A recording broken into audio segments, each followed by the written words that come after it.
Tracer now has her first official comic, and it's awesome!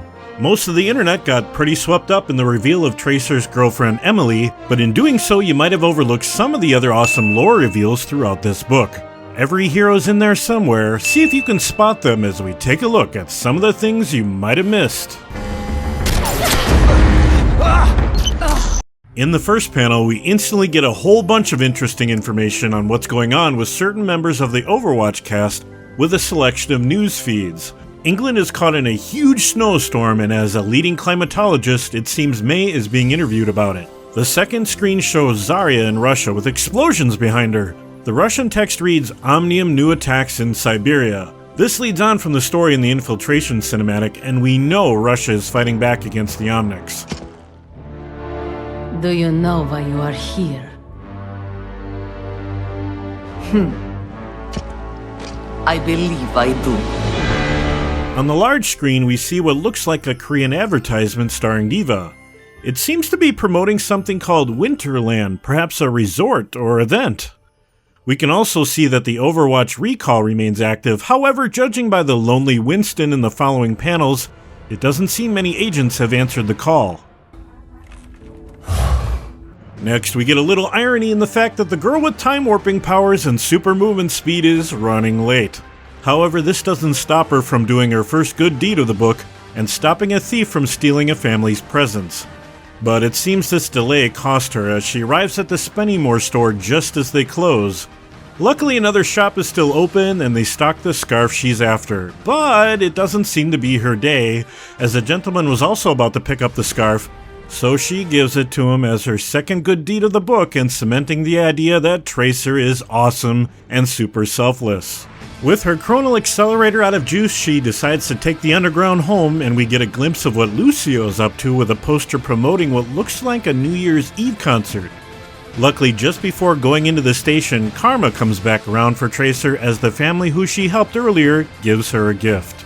Next, we find out something interesting about Tracer. She doesn't need to wear her chronal accelerator at all times. However, when she's not wearing it, a similar looking device is always present. Maybe some kind of docking station for the accelerator that beams out its effect? Also, something most people missed is an architect magazine on the coffee table with Satya Vaswani on the cover, otherwise known as Symetra. Then we get our first look at Emily, who's busy brewing up what looks like some mulled wine. She opens up the present on the table, assuming it's for her, to discover the scarf inside. Judging by her reaction, it's pretty likely Tracer is going to buy this as a present for her in the first place, so we can count that as a win for our hero. We jump back to a sad Winston, who sets up for a series of panels all based on the line, "Holidays are supposed to be a time for friends and family." And these panels give us loads of information. First, we see Genji writing a letter with a feather quill. In the final panel, we see Mercy reading what looks like the same letter and holding the same quill. This adds an interesting dynamic to their relationship. Mercy saved Genji from certain death. I wonder if he harbors some romantic feelings towards her. And in case you missed it in the Dragon cinematic, feathers are kind of a thing for the Shimada brothers. Think on that, brother. Next, we see Fara at a restaurant. Before we get onto the person she's having dinner with, we should talk location. Outside the window, snow is falling. This pretty well rules out Egypt, as it's not an area really known for its wintry weather. On the TV screen is a Canadian flag and a hockey game, so could she be in Canada? What's taken her so far from her job with Helix Security in Egypt?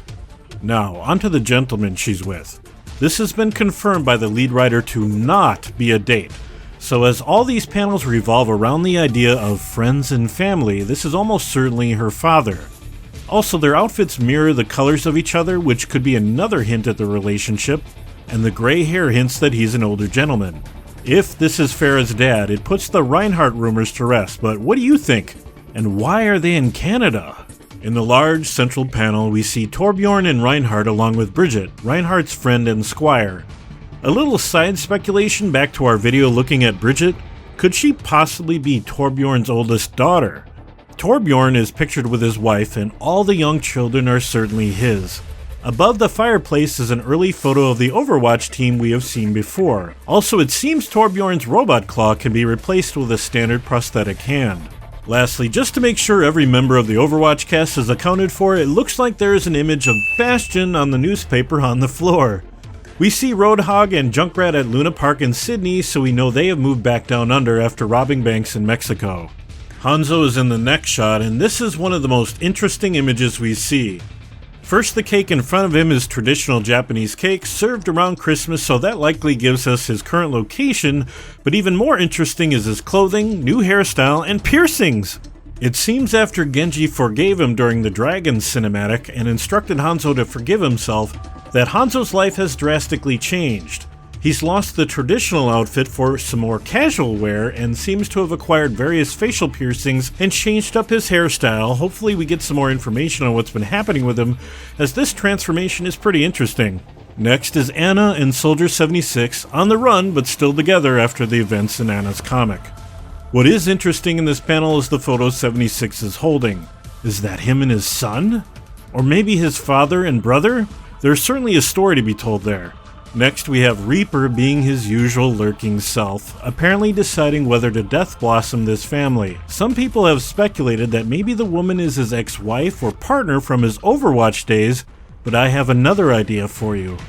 What about if the picture 76 is holding is him and his son, and the family Reaper is stalking is 76's son, now grown up, along with his wife and kid? Next is McCree and Sombra in what looks like a Mexican bar. Now these two make a strange combination, but keep in mind McCree is passed out. He might be totally unaware Sombra was there, and she might be gathering intel on the cowboy. The final panel shows Widowmaker at the grave of the husband she murdered. Now what is very interesting about this is that the process that turned Widowmaker into the stone cold killer she is today was supposed to strip her of her emotion. So why is she mourning her husband? Is the brainwashing feeling? Is she reverting to the woman she was before? If that's the case, how could she live with the knowledge of what she's done as Talon's most deadly assassin?